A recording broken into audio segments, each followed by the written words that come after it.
Hey Guy, how are you? Yeah, well, I'm all right. I've been out and about in the old town I can't remember which Baltic state we're in today. We're in Latvia. We're in Latvia. Another day, another Baltic state. We're in Riga. Oh, we're in Riga, yes, which is in Latvia. Yeah, and I feel really bad about this because I don't know whether until I saw the tour schedule a few months ago that I even knew of Riga. No, it's a very beautiful old town. I've already been out and about. Yeah, and it's quite funky as well. There's a lot of really cool people around. Do you know what's interesting now is, unlike touring in the old days, you can get an haute cortado anywhere. You can, and you can get there by scooter. And you can get there by scooter. But I'm really keen to talk to Bryan Adams about life on the road because he seems to spend half his life on the road. And yeah, I really want to talk about that because I've just looked at it because he really does do like 3 weeks off, 3 weeks on. A month on, a month off. Yeah, I mean, it's extraordinary. And just the change that's gone on because, we're the same age. He's been doing it for roughly the same time. He's hugely successful. I mean, he's sold about 100 million albums. He's had Oscar nominations and everything. What's extraordinary is he's actually got a CV as a photographer, which any photographer would be happy to have. Do you know what I mean? It's like that would do just fine as a career. He took a picture of the Queen. He did.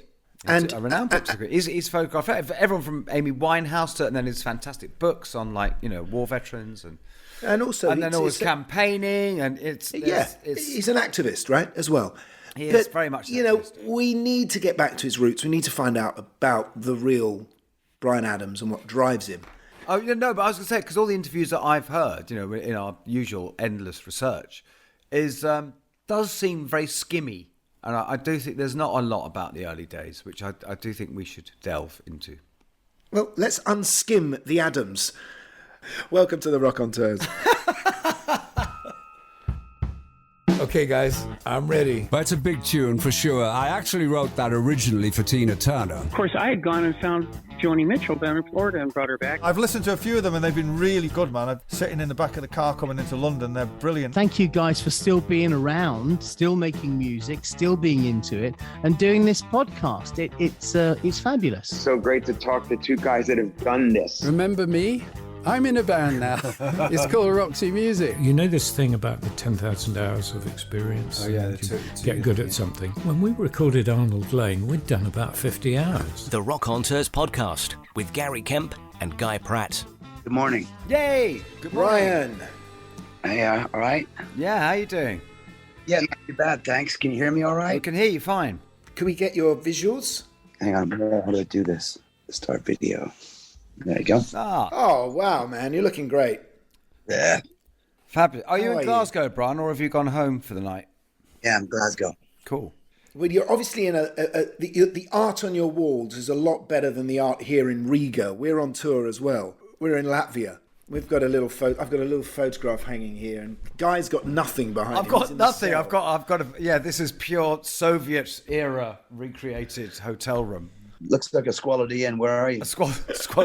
No, we're in Riga, in Latvia. Oh, you're both in Riga. Yeah. Oh, yeah. We're on tour together. We're on tour together. We play with Nick Mason. Yeah, I knew that. Yeah, Nick Mason Sells No Secrets. Yeah. And we're on a 9-week European tour. And actually, this is quite a good start, really. You spend so much time on the road. I know how it feels for us. 9 weeks feels extremely daunting. And I think if you've got kids especially, that's because I love being on stage. But it's the being away from home that's the hardest part, I think. It is tough. Also, it's nice to get away as well. There is that. But because, Bryan, you have this, because it's you've often said you like to do this thing of being kind of a bit on the road, bit off, bit on the road, bit on the road. And we're looking at your dates, and you really are. You do like 3 weeks on, 3 weeks off, and it's like that's forever, right? It seems. Yeah, I 2 weeks on, like do 2 sets of weekends, and then go back home. Does that mean you have like a crew permanently sort of fired up and ready to go? Well, it means that I pay for a lot more airline flights, but it's, at the same time, I think I get a better quality of life because I'm not just out in the squality inns of the world all the time. And there's only so much beige that a man can handle. So do the crew and the rest of your band, do they all go home or do they wait somewhere on the road for you? Everyone goes home, and so everybody has a life. But because I think It's the being on stage bit we love, isn't it? Do you have, though, over the years, have you developed a kind of world that keeps you sane? So are there sort of elements of things that you travel with, or people that you travel with, that make it seem more normal for you, more homely? Yeah, I think, hang on a sec, someone's calling me here. Hello? The fire alarm's going off at 12:30. Okay, thanks very much. Brilliant. Oh, great. Well, we'll try to be done before the fire alarm goes off. That's usually. Is that your way of getting interviews ended? You have some call me and say the fire alarm is going to go off. Exactly right. Yeah. But do you have a world that makes you feel happier, that you've built up? I think I've got to say that because I've had the same team such a long time, that we all sort of prescribe to the same thing. You know, we all like to go home. And I remember when I first started doing it, or saying that I wanted to do it, my management was like, everyone's going to leave you. No one's going to stay on tour. You're just going to have a skeleton. You forget it. It's not going to work. One guy left. And that was when did we start? I started doing this in 2000. So 22 years ago. Yeah. Guy, are you wearing your pajamas? No, I'm not. I'm just wearing a nice Sunspell top. We're 2 hours ahead of you, so I'm hoping he isn't. I've been out and about. I've been to the cathedral. I've done all the old town. I've done everything this morning. I've been a good tourist. In your pajamas? In my pajamas, yes. I mean, that's the thing, actually, that we've found ourselves doing, which we love, which is wherever we go, we try and find out about the city, the tourism. You know, we try and visit wherever local you places. go, you wear your pajamas. Fair enough. Yeah. Should I take this off? Is it off-putting? I mean, it's really not. No, leave it on, mate. Leave it on. Please leave it on. For those just listening, it's a pair of pajamas he's actually wearing. Listen, I'm trying to get to a point that I'm interested in, right? God, what were you saying? We obviously know, you're vegetarian, there's a lot of activism in your life. Are there rules about what people are allowed to have backstage? Because the one thing that upsets me is the proliferation of plastic bottles that appear behind at every single gig we ever do.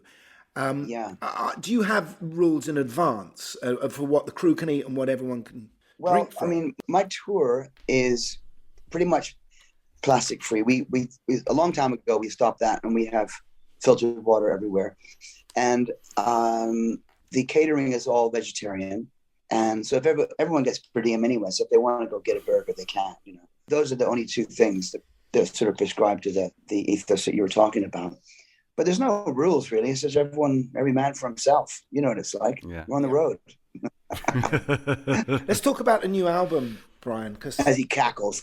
We have to talk about the new album, because how you wrote it is interesting. I actually ended up doing my only new solo album in lockdown, because for me, lockdown became, I had to find creativity in it. And I know that's how you approach this new one. But take us through that. I honestly think I would have done it anyway. It's just that it was the perfect opportunity to just unravel everything that I had sort of stored up in the last year or two before that, and empty all the pieces of paper out of my coat pockets that have scribbles on them, and start making songs. And I put together a board, and I started writing all the song titles that I had up on the board.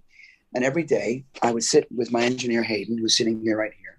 Oh, hi Hayden. And we would work on songs like we're doing right now. So I everywhere I go, I have the studio set up, and we just work on songs in the daytime. But you were playing everything yourself, weren't you? And you're, because do you like to work at the early stage? How soon do you like to take stuff to the band?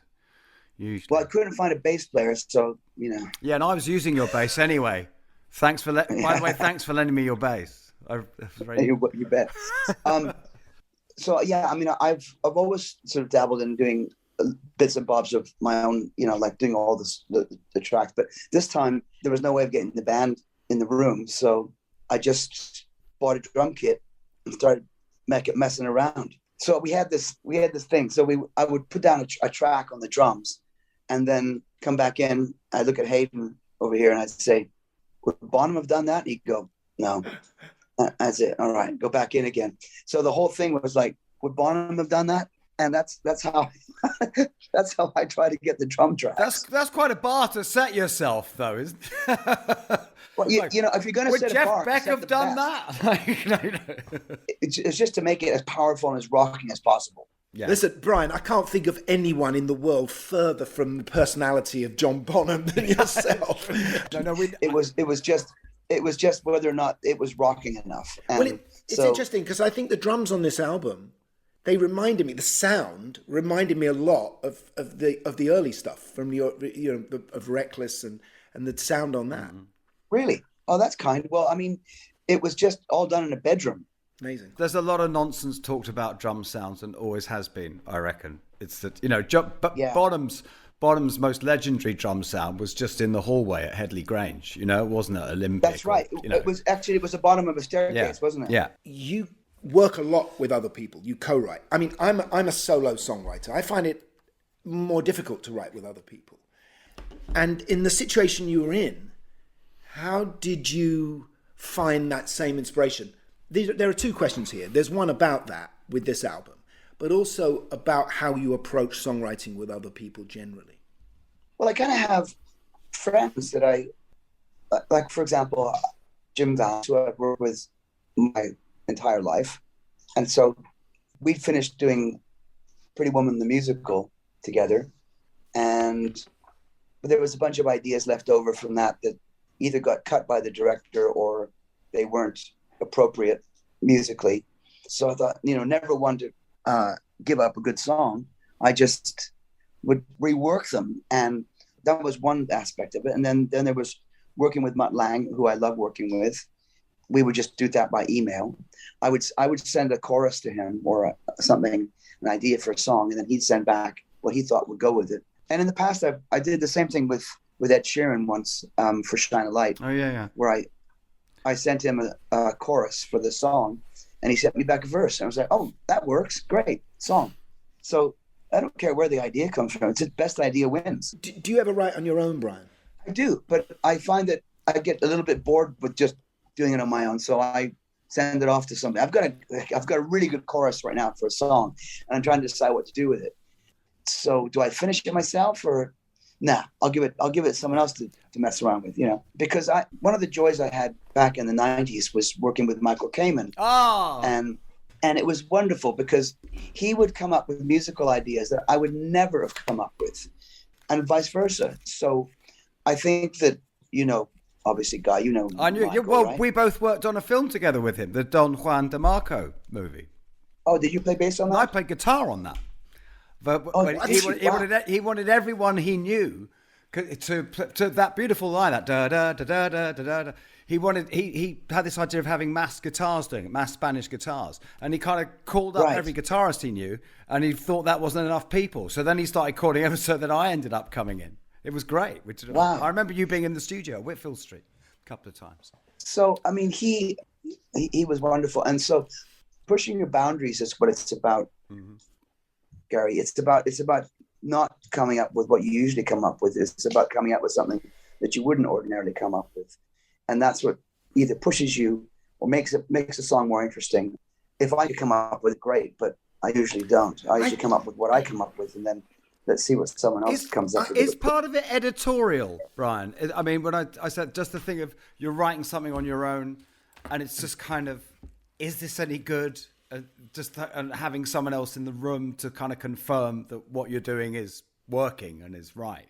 Is that in any way part of it, you think? I wouldn't give somebody an idea of a song if I didn't think it was any good. No, fair enough. Yeah. I would usually say, right, I think this is a good idea. And way back, just before I made the album Waking Up The Neighbours, I'd written a whole album of songs, and I started working with Mutt.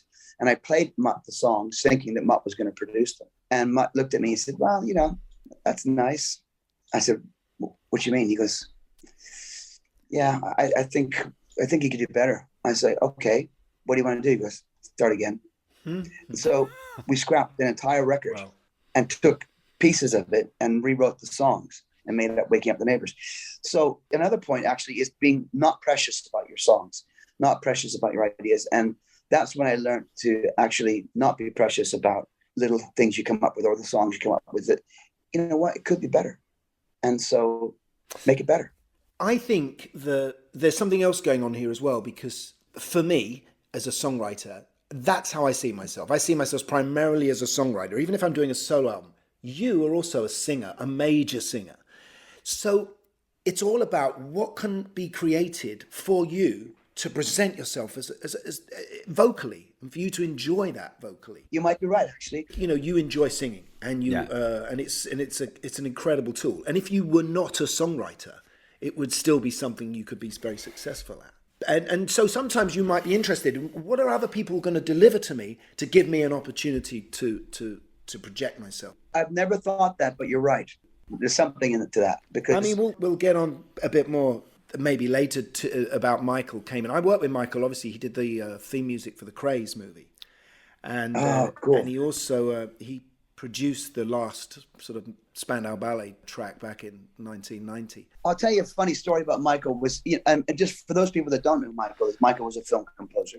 I remember when we did Don Juan DeMarco, he called me up very late one night. It was about 11:30 something. And he said, "Did I wake you?" I said, "No." He said, "I've got a problem." I said, "Well, what is it?" He says, "Well, the director doesn't like what I've written for this film, and I just wondered if you would come over and have a listen to it." I said, "Sure, I'll come over tomorrow." He goes, "No, could you come over now?" so I said, "Sure, okay." So I got in my car and I drove over to Notting Hill, and he sat me down. By this time it's midnight. And have you ever been to Michael's place? Did you ever go to his little studio there? Oh, yeah. And, many times. Yeah, many so late nights. He'd have, so you know what it's like. And you can imagine the scene. And he's Michael. And he plays me this piece of music, which was ba-da-da-dum, ba-da-da-dum, ba-da-da-dum, ba-da-da-dum, ba-da-da-dum. And after I listened to it, I went, "Michael, I think that could be one of the most beautiful pieces of music I've ever heard. What else do you have?" And then he played me the da da da da da da. And I said, "What if you put those two pieces of music together and make one piece of music?" And he went, "What a good idea!" And so we did that, and then we wrote that song together. Wow. And then the director was happy, and everyone went home happy. But it was just one of those sort of things that a late night session at Michael's. He needed to hear the confidence that his music was good. Yeah. And I'm like, Michael, not only is this good, this is amazing. You've done incredible writing. So I could never have written that, ever. I think it's foolish to go back and to try and do this chronologically. We're talking about Michael now. Let's be more organic. I think, obviously your first connection with Michael is on Everything I Do. Yes. And which is obviously to this day still has the record for the longest amount of weeks at number one when singles meant something. Yeah, it was 17 years it was at number one, I believe, wasn't it? Yes, it's still number one. It was a sort of slight personal thing for me as well, because I after that film, which I saw endlessly on the video of Robin Hood and Kevin Costner, I ended up working with Kevin after that on The Bodyguard, and he came to life before my eyes after seeing him endlessly on Top of the Pops. But the writing of that song I'm interested in, because obviously it came originally from Michael's orchestral ideas, right? Yes. So what happened was I was sent a cassette tape. You remember them? Oh, yeah. Of 45 minutes of score. And we were in the process of finishing up Waking Up The Neighbours album. And there was a guy called David Kirschenbaum, who was a producer, and he'd obviously sent it out to a few people and sent it to me as well. And I sat down with Mutt and we listened to it. And there was one section in the score that went dum, blah, da, da, da, dum, blah, da, da, da, dum. And Mutt said, "Oh, that's nice." And I said, "Yeah." And then what we did, instead of, if you listen to the song, you'll notice that we don't get in the way of that melody. It's a da-da-da-da-dum, look into my da-da-dum, you will see. So it's on a counterpoint. Mm-hmm. And that worked beautifully. And then we sat down and we wrote the rest of the song. But it was based around that theme. And the middle eight and all that happened. We were up in Willesden. We were in Battery Studios. Batteries, oh yeah, Willesden Lane, yeah. Yeah, Willesden Lane, yeah. And we were up there in the back of the studio. And the song, literally from the moment we started it to completing the whole arrangement, was about 45 minutes. It just happened. Because after that had been a hit for quite a while, because I remember I went to see the film in Australia, and it had been out for a while then.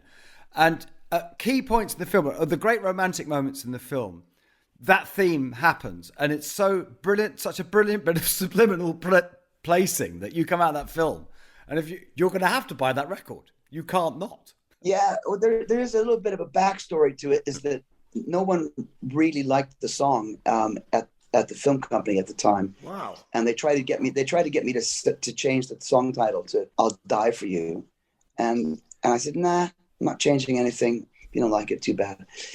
If you go see the film, you'll notice that the song doesn't actually appear until after this gigantic, massive score happens, and the Dolby sign starts to come up, and it says "the end." Then the song comes in. So they weren't happy with it.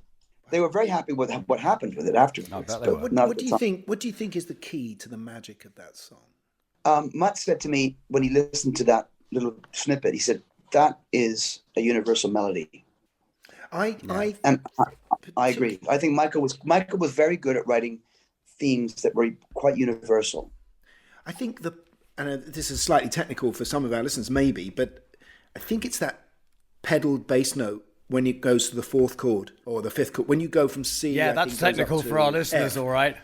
And and the bass just stays on. I think when it pedals the bass, that's the one. And it's just so beautifully romantic, and it doesn't feel conventional. I guess that's the skill of Mutt as well, because Mutt has that great musicality, doesn't he? That he is very, very clever, and he did a very good job of producing that track, as he does many tracks. But I mean, he just understood everything about what was necessary to make that song what it is, and including the moments where I hit the high notes.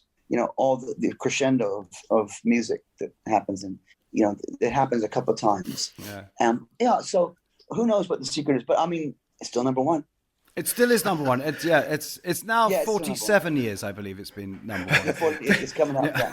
But Brian, Mutt is famous. I remember being, for how long he takes, I remember being down in Dublin when Def Leppard were making their album in the mid-'80s with Mutt. And it had already been going for about 2 years. I'm very protective about him because I don't believe that he's doing it because he wants to spend 2 years on a record. He did it because he wanted the best songs to be on the album, and he would have done it for me. He would have done it for anybody he'd worked with. It was never ever a moment of like, that's all right, we'll just let that one slide. No way, nothing slides. You get the best on every single song, and that's it. And you work and you work and you work until you get the best. But to go back, I'm sorry, chronology is out the window here, because you're always used to that super high end audio thing, because you started working with Bob Clearmountain very early in your career, didn't you? It's true. Bob's as posh as it gets as well. He's Bob's a bit of a punk rocker. He is, but his records don't sound like that. Well, I was attracted to Bob's sound from a record that he did with Jim Carroll back in the late 70s, early 80s, called "The City Drops Into the Night." Do you know that song? No, I don't. No. It's really, really good. And the drum sound was like really good. I'm like, oh. And I called up Kirschenbaum, the guy actually who was the guy that introduced me to Michael. And I said, who made this record? And he said, oh, I know the guy that made it. His name is Bob Clearmountain. He's a young engineer out of New York. And Bob had just also remixed the Stones' "Miss You." Mm-hmm. Yeah. And so, yeah, we met and it was like, let's make a record. My early records were kind of punk influenced as well, in the sense that they were quite raucous, but I would still do the odd ballad because I like a ballad. Well, yes, and you're very good. That's actually something we wanted to get to, because when you appeared on the scene, you were I certainly very much saw you as a sort of new wave act, in the way that it was just, authentic, real rock and roll. In the same way as, I guess, I put in the same ballpark as like Tom Petty or someone like that. Yeah, the Cars. I loved, the Pretenders, the Cars, all those bands back then. Those are the records I was listening to. Yeah. But because you always trumpet sort of much more traditional rock and roll stuff as your grounding, though, don't you? Almost rockabilly at times. Almost rockabilly at times, yes. I love rockabilly music. But that's what's so great about those early records of yours, is that the fact, what's interesting is how people didn't really become aware of this sort of sonically until later on, but you were making just great classic sounding rock and roll records, which means that they haven't dated. You know, they still sound great. I think there are moments in some of the songs where you hear the DX7 come through and you think, well, that's what I would have thought. Into the Fire is kind of that's the first time you're making something that sounds like his record. That's right, and I think that's where that fell down a bit for you. Yeah, it did. Yeah, and it was Jim had discovered this keyboard called the Emulator, and it was full of massive samples of things. So even if the song was crap, it sounded amazing because the drum sounds were so good. Mm-hmm. And so I think we got bewitched by the magic of synthesizers. Yeah, no, you did. There's those big bass synths and that drum sound. The real nucleus of good records is a good song, play with the band. Everyone looks at each other when you finish a song and you go, yeah, I felt great. Yeah. You know? It's interesting that in that sense, Into the Fire gave you a lesson in what should be your own philosophy for the rest of your career, really. Yes and no. I went straight from Into the Fire into working with Mutt, which was very much about working on the Fairlight and samplers and all this stuff, which I'd never, ever used. It was just completely foreign to me. You know, I would write 10 songs, go in the studio with the band, spend 5 days cutting tracks, mix it. When the first album was done in 2 weeks. I couldn't imagine spending 2 weeks on an album now. 2 weeks on a snare sound. two weeks on a song, maybe. Yeah. Things have changed. I mean, mind you, I would have been much more prepared going into a studio then than I am now. Because now what I do is I sit in hotel rooms or wherever I am, and I continue to craft. And then it's not like making demos, because the demos, there's no point making a demo anymore. No, you just make your master. Exactly. You know? Yeah, because whatever you start with is what you can take with you. Everything's changed so much. Yeah. So there isn't that excuse of it's just not hasn't got the thing the demo had. It is the demo. Yeah, exactly. Bryan, I want to talk about your relationship with Jim Valance and how it began, really, because I mean, obviously, there's been moments when you and Jim have separated, and obviously when you began the Mutt Lange connection. Jim and I continued to work together with Mutt. We used some songs that sort of taken out of my album that didn't come out because those songs ended up being sort of regurgitated into different songs. But how did you come into each other's lives, I think, is the question I'm asking. Oh, sorry. We actually met in a music shop. I was just 18, and he was talking to this cellist who I thought was quite fanciful. And he was talking to her, and I went up and I knew her, and I said, "Hi, Allie, how you doing?" She goes, "Oh, this is Jim Valance." And I was like, "Oh, Jim." And in the conversation, he just said, "Well, look, do you want to get together and have a cup of tea sometime?" And I was like, "Yeah, that'd be great." And I walked out of that shop and went, great. I knew something was going to happen. I already liked what Jim had been doing. When we were on the studio scene, there was a keyboard player called Robbie King, who was an amazing organist and used to hire me for sessions. And I was sort of beginning to enter into the world of being a background vocalist because I didn't have anything else going on. No, you're incredibly young, though, aren't you? Yeah, I started doing studio work when I was about 15 or 16. That's amazing. Yeah, but I just put myself forward all the time. Got a funny story, but I remember one of the first sessions I ever did, the pianist handed me a chart with 4 singers, and he went, "Okay, 2, 3, and in with the song, and it goes like this." And it finished, and he said, "Look at me," and he said, do you know the melody?" I said, "I do now."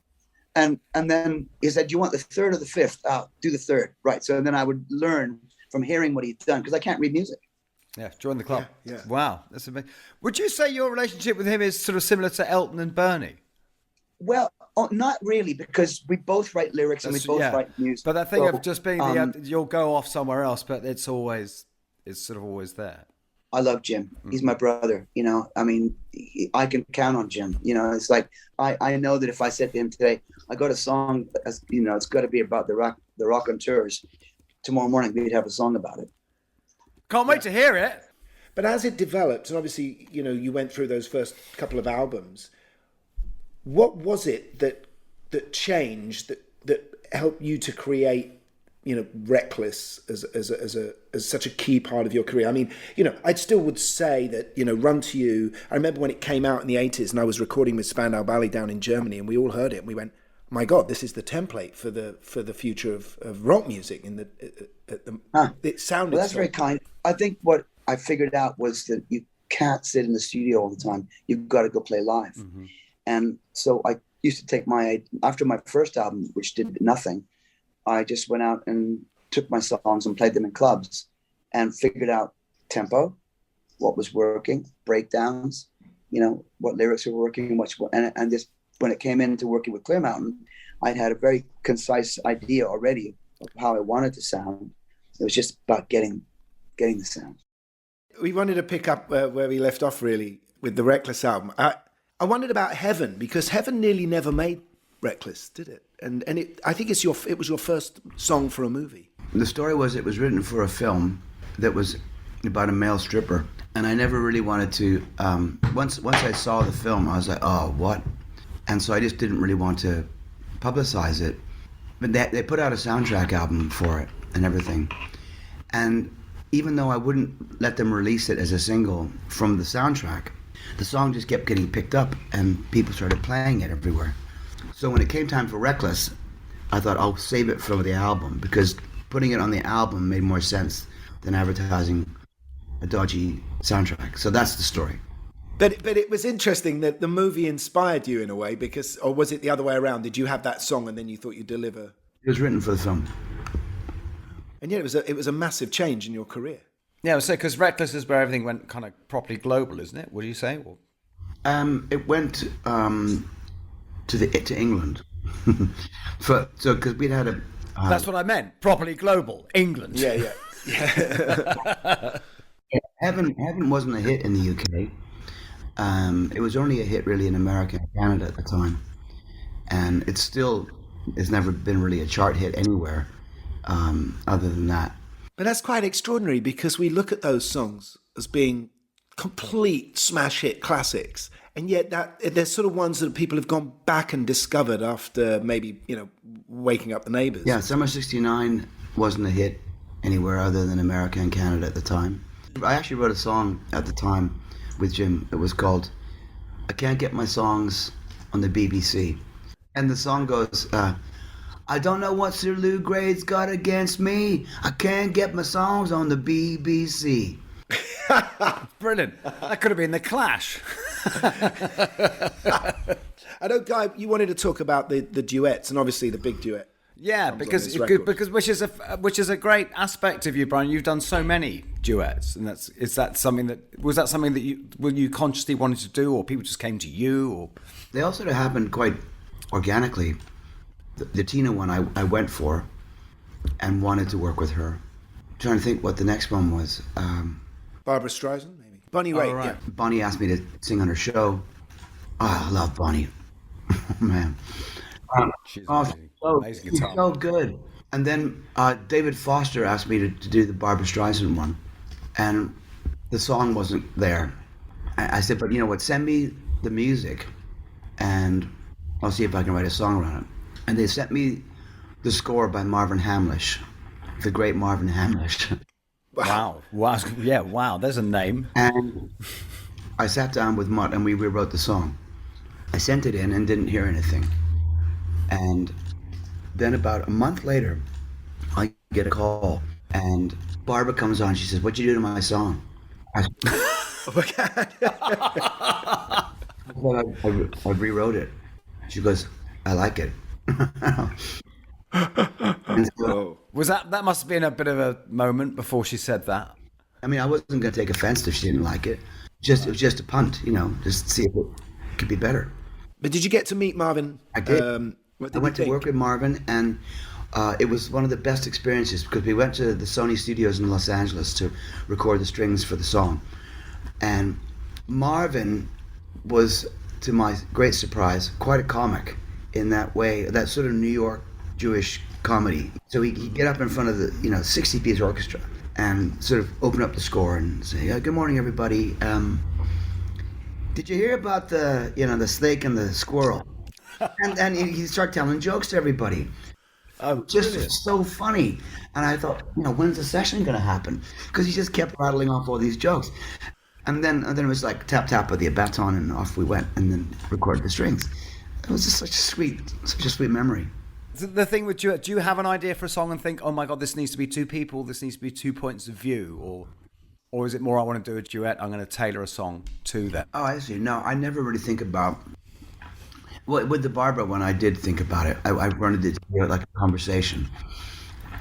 I really wanted it to have that dialogue between two people. And I did another one with Sarah McLachlan, which was very similar for the Spirit soundtrack, which again was kind of like two people with two different thoughts. That's called Don't Let Go.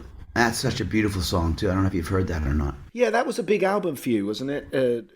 Sort of spiritually, you felt that was a big album for you. It was, yeah. I mean, working with Jeffrey Katzenberg from DreamWorks it just changed everything for me. What was it that you need? Why did you feel that you needed something to come along and change your life? I didn't. But, the universe gives at certain times. And when they came to see me about doing the film for DreamWorks, I didn't quite believe it because I thought it was an audition. I went along thinking that I was going to be stood in the lineup with a bunch of actors. And I've been there. When I got to the theater, I said, "Oh, where's everybody else?" Katzenberg looks at me and says, "What are you talking about?" I said, "Well, where's everybody else that you were going to audition today?" He says, "Man, I came here to see you." And I was at a point where I didn't really know what I was doing next, and there was all kinds of other things that were happening. And I said, "Oh," I said, "Well," he says, "Come on, let's go watch the movie." And so it was all done in pencil sketch. It was the last animated film that was done with hand drawing. Wow. And we sat down and we watched these sketches, and I said, "Wow, this is incredible." He says, "I want you to be the voice of the horse."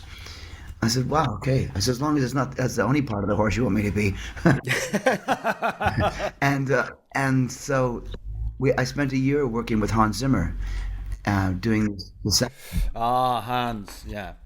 Yeah, it was a wonderful experience, and because it was so much fun, I was able just to carry on. But I mean, I was literally at a point where I thought, what am I doing next? And that was the perfect thing. And do you think your work in movies informed you in how to approach a musical when you're working on Pretty Woman, or is it a different ball game entirely? Anything I knew about songwriting, I had to throw out the window when I came to working on the musical, because I'm just really talking about from a lyrical perspective.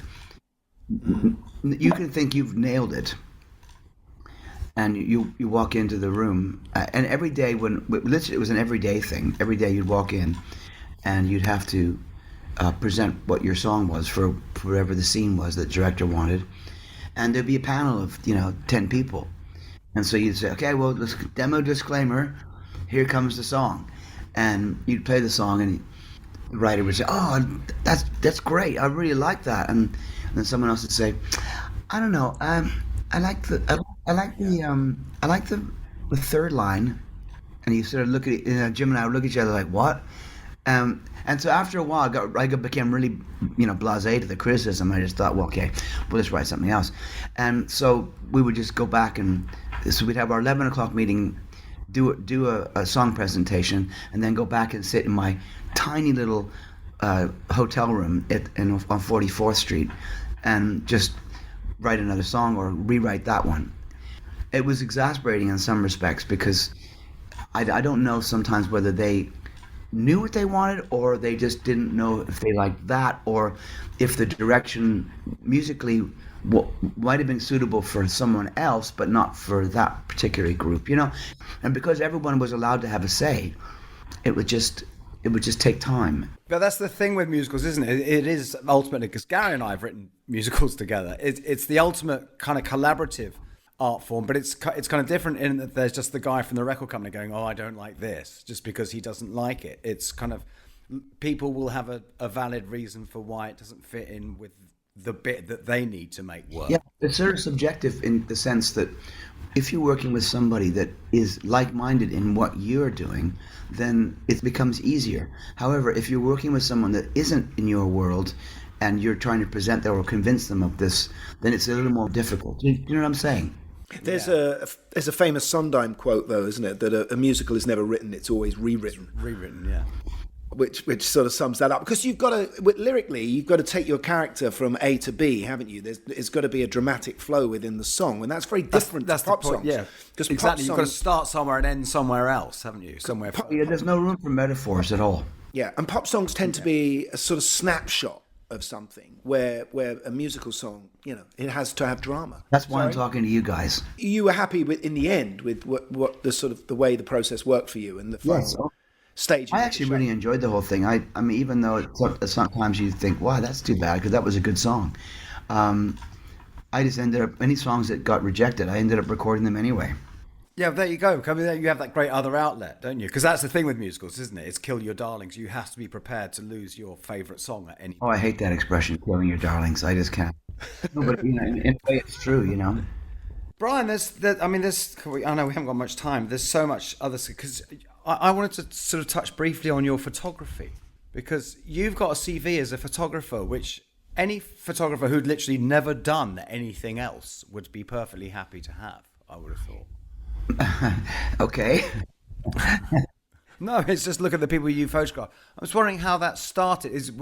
I presume it was always an interest of yours? Yeah, it was always an interest of mine, and I started very sort of simply on tour, taking pictures in the studio and sort of documenting work, being the ultimate sort of fly on the wall. And from there, and stupidly, I never published my pictures back on the early records, because I just thought that I wasn't, you can't be a photographer, you have to get a real photographer. But looking back on some of my pictures, I was thinking, why didn't I publish these? They're so much better than what we ended up using. And you ended up doing album covers for other people? I have done, yeah. Did you? Yeah. I have done. In fact, most recently, I did Rammstein's album cover. Oh man, I saw that on your Instagram. It's fantastic.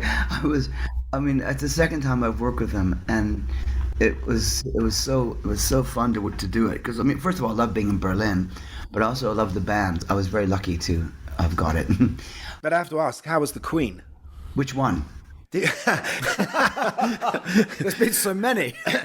Elizabeth II.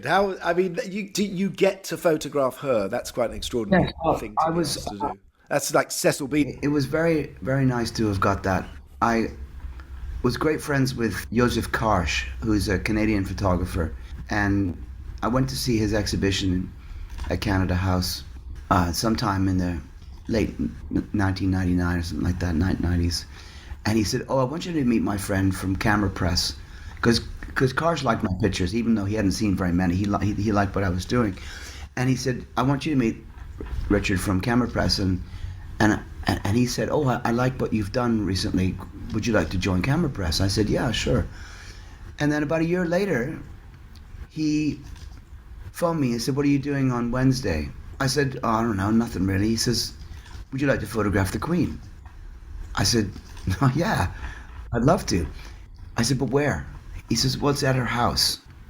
Which house? This is Buckingham Palace. And you can see the eyes rolling. Anyway, it was a very good experience. And I photographed Philip as well, Prince Philip. Amazing. Fantastic. But Bryan, I did a show with you back in '87. We all got up on stage with George Harrison, Ringo, Starr. I think we kind of took it for granted at the time that we were playing on stage with Beatles. It was an amazing sort of, Phil Collins, Eric Clapton. It was at the Prince's Trust in Wembley, in front of the Prince of Wales. Your work in charity is so vast. And what I just wanted to say is that what's interesting is you do so much, and yet you don't try and write songs about these subjects, maybe like a Bono would.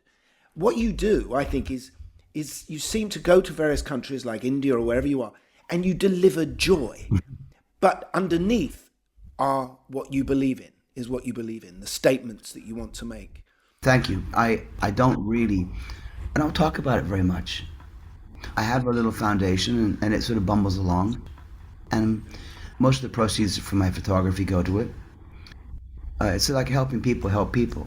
It's part of it that, we're in such a fortunate situation, and we get to do the job that is a dream job, and we love doing that. And there's an element of, don't get me, I don't want you to misunderstand me, but is there an element of guilt that we have about how lucky we are that makes us make all the more effort in things that are altruistic? Or is it purely that we're in a great position and therefore we should be doing that? Well, I think when it comes to musicians, the moment you get anywhere, people will start knocking on your door and asking you to be part of things. And so it's at that point you have to decide, what you want to do.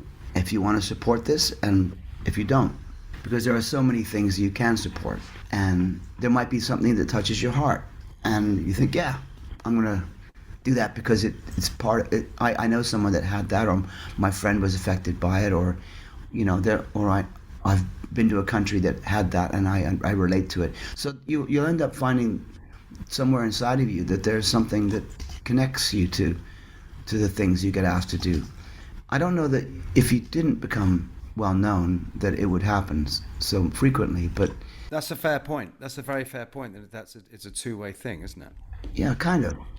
Brian, we're going to let you go, but I can't let you go without mentioning the fact that because of you, I met my wife 22 years ago, and we have 3 children. Oh, wow. Lauren was helping you style some photographs, that's right.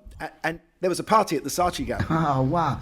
Where you were auctioning these pictures off for charity, and I met her. Oh, that's so sweet, man. I do remember that now. I do remember, and congratulations.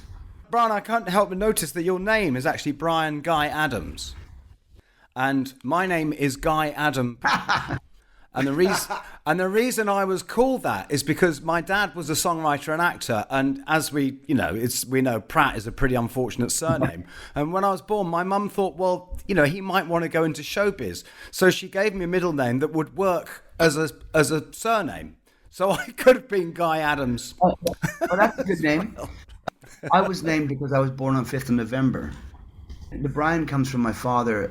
He wanted to name me after Sir Brian Horlicks, which is who was a British general. So that. Well, my dad was born on the 5th of November too. So we never even touched on your peripatetic childhood and your. Well, it's too late now, Guy, isn't it? It's too late now, I know. Guy? Because it's, Guy, get your pajamas out. Yes. And go and have a walk, okay? Enjoy the rest of your tour, Brian. Guys. Thank you so much. I hope to see you soon. All right. Indeed. Lots of Welcome back, man. See you later. Thank you so Bye-bye. much. Well, that was lovely, wasn't it? Very nice of all 3 of us, I thought, to break with our tour schedule and do this podcast. It's absolutely true. I mean, we're all on quite fierce schedules here. We are. It's quite tricky, but we're we desperately are trying to fishing make it for work. sympathy from our audience now, aren't we? Yeah. So if you're listening to this on Sunday, when our podcast normally gets delivered to you, we are in Budapest. Oh. In the meantime, we are going to be going down to Lithuania. Yes, the last of the Baltic states. Yeah, these are beautiful cities. Riga, Tallinn. I mean, just stunning stuff that wouldn't be on my list normally as a place to visit. But oh my God, I'm going to be telling people to come. It's true. Yeah, you should check our Instagram feeds for fabulously boring tourist photos. Yeah. Lots of pictures of Guy in multiple scarves. See you next week, won't we? We will see you next week. Yeah, hopefully we're still trudging away, trying to find people. We're not trying to find people, but trying to find time to do the people that we do find. Yes. So it's good night from me. And it's good night from everybody in this beautiful city of Riga.